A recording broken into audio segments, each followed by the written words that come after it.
Larry Ward, Dr. Larry Ward,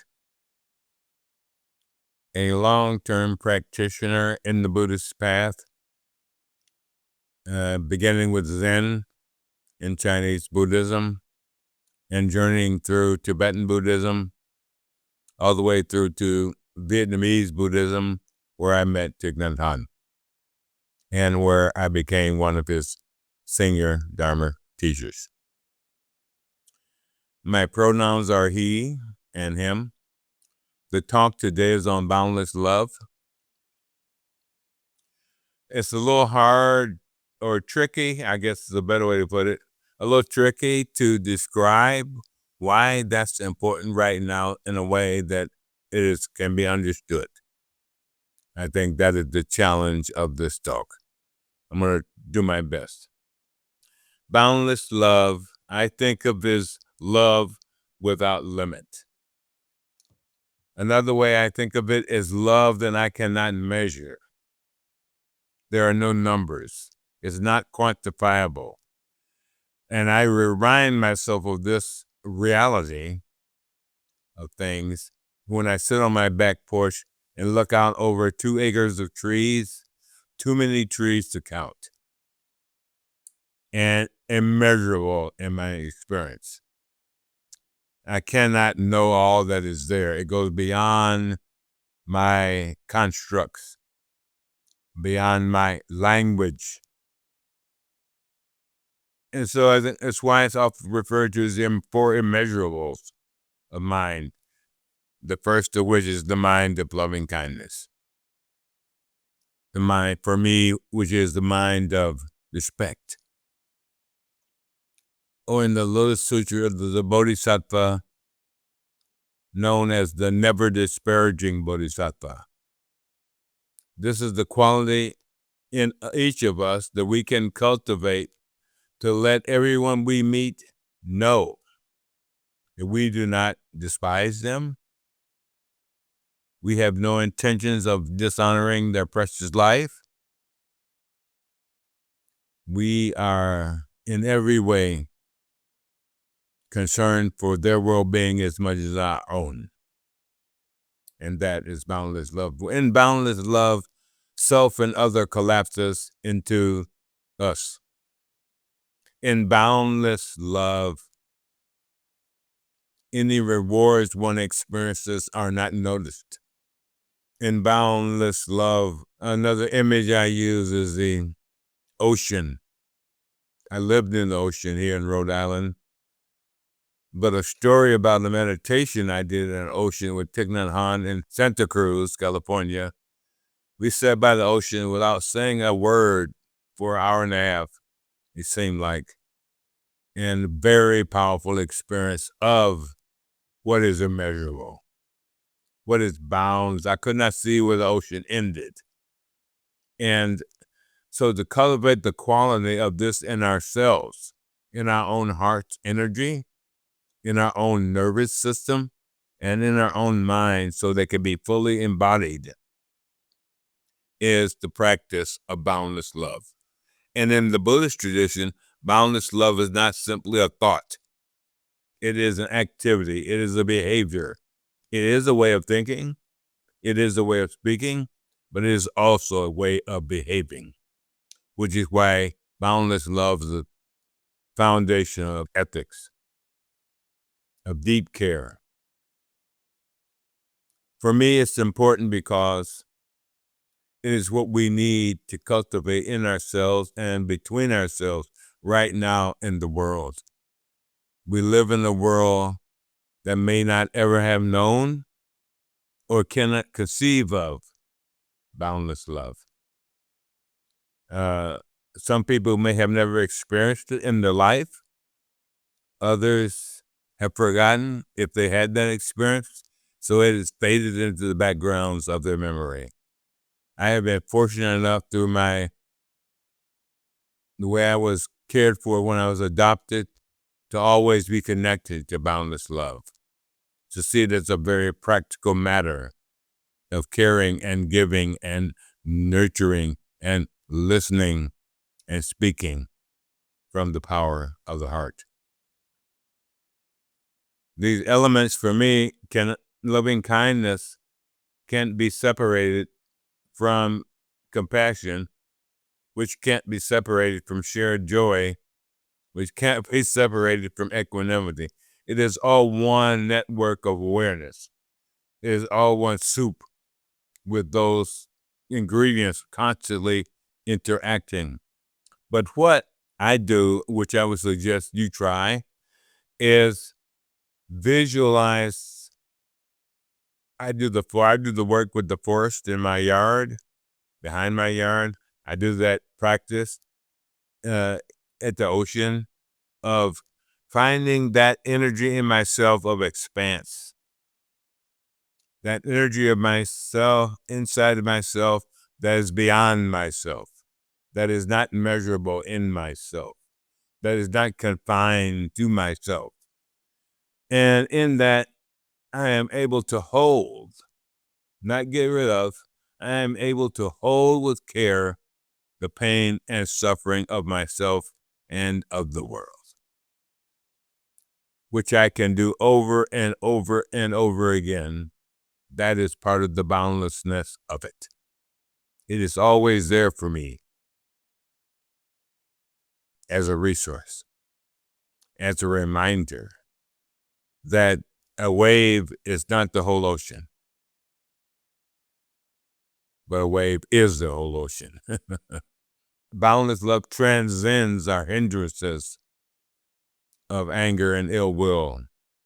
It transcends our reactivity of sensual desire. It transcends our laziness and sluggishness of practice.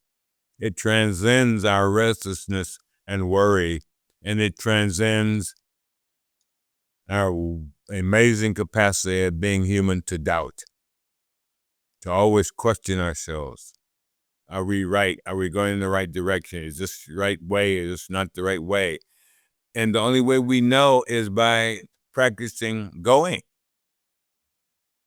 practicing being present. Then we know. Through our own awareness, through our own mindfulness, we know deeply. And in our world today, our habits of love have become so reduced. This week I heard one scholar from China talk about it as we have gone from I think, therefore I am, which of course is not a good summary itself, but to I buy, therefore I am. I don't know which is worse. we have lost, or we love things. I hear people talk about they love their watch, their car, their trinkets, their this, their that, which is, the things you like, but love is not the word for that. We need to hang the word out on the clothesline so it can get dry from the mushiness it's been connected to. Love stands up for justice. Love stands up for peace, for everyone, for all beings. It has no timetable. It can go back to the beginning of time and forward to the end of time. It has no space limitations. It can go horizontal across minerals, animals, plants, and vegetables. It can go vertical between earth and sky, this love. And every time we practice this love, we are healed. And everyone around us is healed. And as we practice this immeasurable love, this boundless love, we have the courage to transform our institutions because we have separated our identity from being confined to the institution itself. I learned this really in the civil rights movement. I learned it looking back now, I say, that it was boundless love that allowed Martin to be beaten and to go to prison and to continue. It's boundless love. I've been rereading about Dietrich Bonhoeffer this week in his Letters and Papers from Prison, which is a book I have. I've known him a long time. Lutheran theologian from Germany who was hung by Hitler for being in a plot to assassinate him. Boundless love is not running from history. Boundless love is daring to take responsibility for love. It's daring to insist that love is not a place at the table. Love is the table. We have got to get that in our beings, or we will fritter away our lives and the life of our precious planet. A meditation I had in mind is in take a moment to center on your own breathing and recognize when you breathe in as the in-breath and recognize when you breathe out as the out-breath.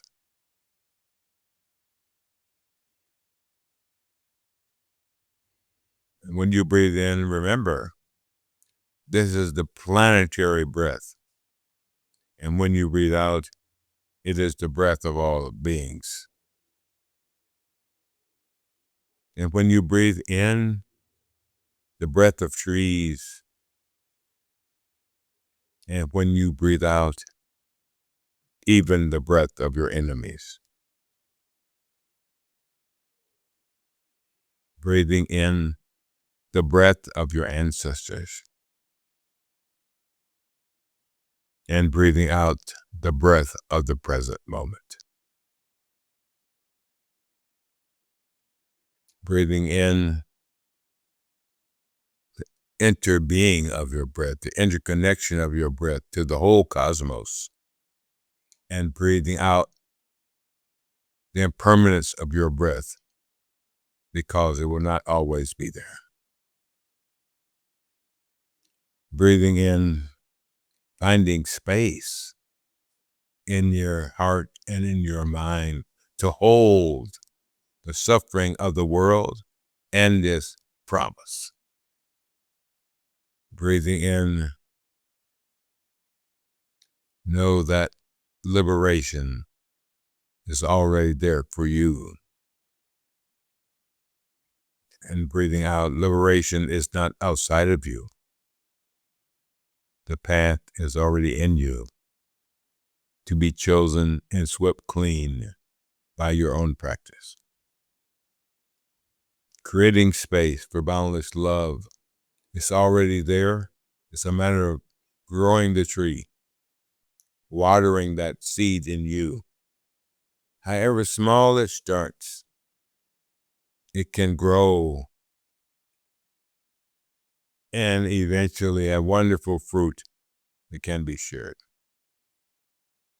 So maybe a few minutes every day. I do this by remembering my grandmother, who took good care every day. I try to remember her. And so that my practice has emotion in it. It is not just ideas we practice with, thoughts we practice with. We practice with our body, and our body is charged with emotion, charged with electricity, also charged with promise and potential. Boundless love cannot be measured. Boundless love cannot be contained. It cannot be imprisoned. It cannot be locked up. It cannot be killed. It cannot be marginalized. It's forever present in the fabric of the cosmos in which we live.